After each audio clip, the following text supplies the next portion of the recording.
നീ വന്നോ? ചായ എടുക്കട്ടെ കുടിക്കാൻ? വേണ്ട മമ്മി, അവളവിടെ. നീ രാവിലെ കൂട്ടാണ്ട് പോയി എന്നുള്ള സങ്കടത്തില് ഇത്രയും നേരം ആ റൂമിന്റെ അകത്ത് അടച്ചിരിക്കുക. ഉച്ചയ്ക്ക് ഫുഡ് പോലും കഴിച്ചിട്ടില്ല. ഓഹോ, എന്റെ സഹോദരിക്ക് എന്നോട് ഇത്ര സ്നേഹമുണ്ട്. ഇല്ലാണ്ട് പിന്നെ അവൾ എന്തൊക്കെ ഒരു കാരണം കൊണ്ടായിരിക്കും നിന്റെ അടുത്ത് പറയണ്ടെന്ന് പറഞ്ഞിട്ടുണ്ടാവുക. അത് വിചാരിച്ച് നീ ഇത്രയും നേരം ഉണ്ടായിരിക്കുന്നു അവള് വിചാരിച്ചു. നീ വന്നോ? എടി പപ്പ ഒരു കാര്യം പറഞ്ഞാ മോള് കേൾക്കും. നീ ഒന്ന് ചെന്ന് ആൻ്റെ അടുത്ത് മിണ്ടോ? ഉച്ചയ്ക്കൊന്ന് കഴിച്ചിട്ട് പോലും ഇല്ല. ഇപ്പൊ വിശന്ന് വലയിരുന്ന് ഇരിക്കുവായിരിക്കും. ആകെ സങ്കടപ്പെട്ടു.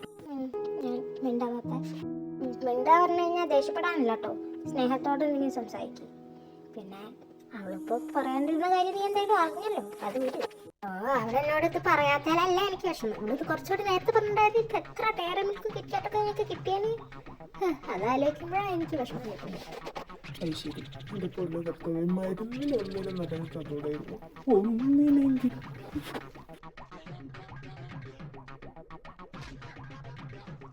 എന്താ ജീനി നീ എന്നെ ഇങ്ങനെ നോക്കുന്നത്?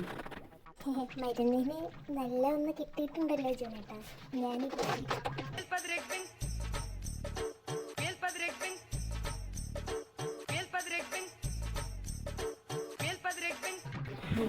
സോറി ജീനി.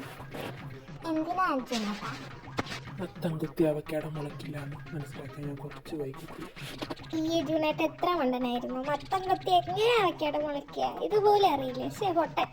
ഞാൻ പൊട്ടനാണെങ്കിൽ കുഴപ്പമില്ല ജീ. എനിക്ക് വളരെ ബുദ്ധിമതിയായ ഒരു ഭാര്യ ഉണ്ടല്ലോ. പാവ അവള്. ഞാൻ മിണ്ടാത്തോണ്ട് ഒന്നും ഇതുവരെ കഴിച്ചിട്ട് പോയിട്ടുണ്ടാവില്ല. അന്നേ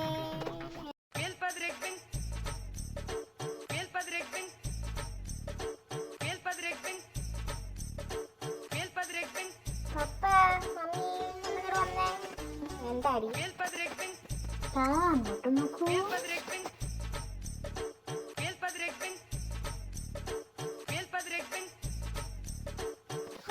ഡാഡി മമ്മി റൂമിൽ വന്നു. ഇല്ല, ഡാഡി മമ്മി റൂമിൽ പോയി. എന്തോടി കാണിച്ചു വെച്ചേക്കുന്നേ? അത് പിന്നെ മമ്മിക്ക് അറിയാലോ, വിശന്ന് കഴിഞ്ഞാൽ ഞാനല്ലാതെ ആവുന്നു. അതുകൊണ്ട് സ്വിഗ്ഗിന്ന് ഓർഡർ ചെയ്തു. അതിന് ഫുഡ് ഓർഡർ ചെയ്യാൻ നിന്റെ കയ്യിൽ പൈസ ഉണ്ടായിരുന്നോ? അത് പിന്നെ വിശപ്പിന്റെ ആഘാതത്തിൽ നീ സേവ് ചെയ്ത പൈസ ഞാൻ എങ്ങനെയോ പപ്പയും ഏതിനും അറിയാതെ അവരെ പോക്കറ്റിന്ന് എടുത്തതല്ലാത്ത 190 രൂപ 50 പൈസ നീ എടുത്തില്ലടി പട്ടി. വിശന്നൊക്കെ പറ്റിപ്പോയതല്ലടി ശനി. അല്ല, നീ എന്നോട് മിണ്ടിയാ? ഞാനിപ്പോ മിണ്ടി. ഇനി പക്ഷെ നീ മിണ്ടില്ല. മനസ്സിലായില്ല? നിന്നെ ഞാനിന്ന് കൊല്ലുകടി കുരുത്തം കെട്ടവളെ.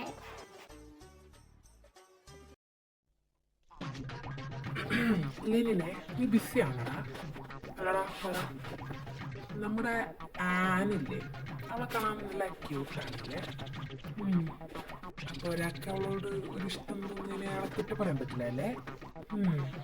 അപ്പൊ നീ എന്നെ കുറ്റം പറയരുത്. എനിക്ക് അവളെ ഇഷ്ടാടാ. എന്തോന്ന് അടിയ? നീ എന്നെ എങ്ങനെയെങ്കിലും സഹായിക്കണം. എനിക്ക് അവളെ ശരിക്കും ഇഷ്ടമായിട്ട്.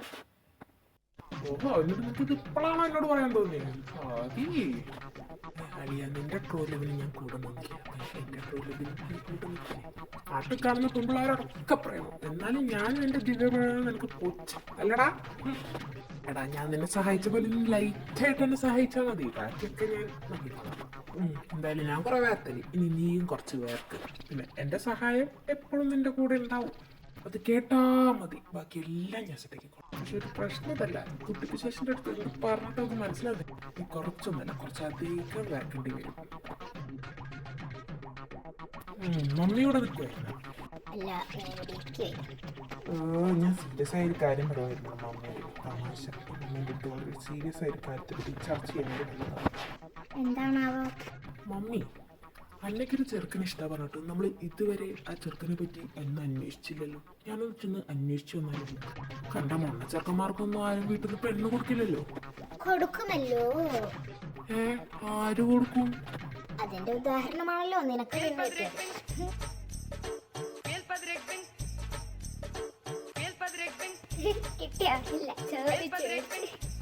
മമ്മി യൂട്യൂബ് എനിക്കിതൊന്നും ഒരു പുത്തിരില്ല. രോമത്തെ പോലെ ഏക്കത്തില്ലെന്നറിയാം.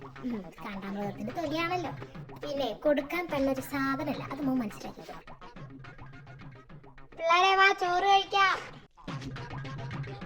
മമ്മി. ഓ പറ മമ്മി. എന്താണ് പറ. ഞാൻ ഒരു കാര്യം ചോദിച്ചാ മമ്മി സമ്മതിക്കോ? നിന്റെ കാര്യം ആയതുകൊണ്ട് കാര്യം എന്താ കേട്ടിട്ട് സമ്മതിക്കോ പറയാം. ഞാനേ ലവ് മാരേജ് ചെയ്യട്ടെ മമ്മി.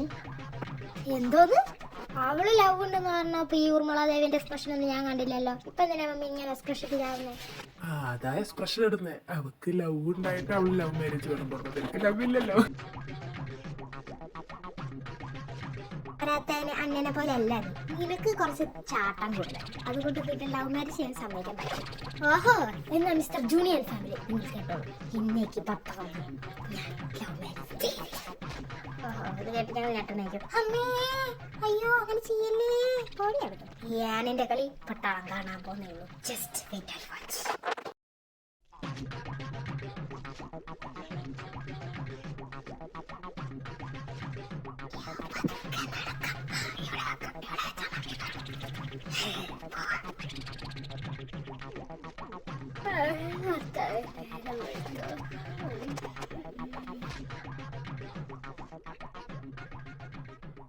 ഓ ലിസ്റ്റ് എഴുതി സ്ലാബിന് മേലെ തന്നെ വെച്ച് കഴിഞ്ഞാൽ ഇത് നനഞ്ഞ് കുതിരില്ലേ. ആരാ ഇതോടെ കൊണ്ടുവച്ചേ?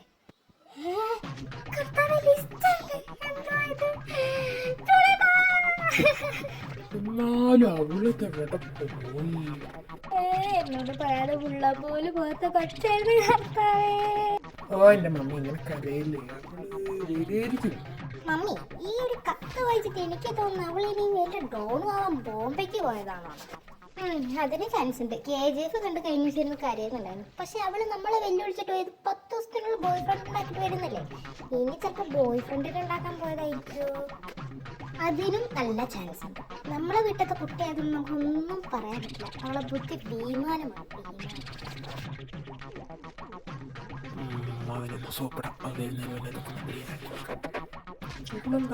ഫോൺ എടുക്കാട്ടെ. ഹലോ മോൾ. പറ. എന്താ ബിസിയാണോ? എന്തൊക്കെ വിശേഷം? വിശേഷല്ലേ ഉള്ളൂ. ആനിനെ കാണാനില്ല. അവള് ഒളിച്ചു. ആരെ കൂടെ? തമ്പുരാനറിയാം. ഇന്നലെ ഞങ്ങളെല്ലാം വെള്ളം ഒഴിക്കണ്ടേ. എന്തും പറഞ്ഞിട്ട്? 10 ദിവസത്തിനുള്ളിൽ കമ്മിറ്റഡ് ആവുന്നുണ്ട്. ഒരു മിനിറ്റ്. ആദി എന്താണ് ഈ കാണിച്ചു വെച്ചേക്കുന്നേ? സൂപ്പർ അല്ലേ? നന്നായിട്ടില്ലേ? അപ്പൊ ഇതിന്റെ പിന്നിൽ നീയാണോ? ഞാനല്ലാതെ പിന്നെ ആര്? എന്നിട്ട് എവിടാടാ അവള്? അവളോ?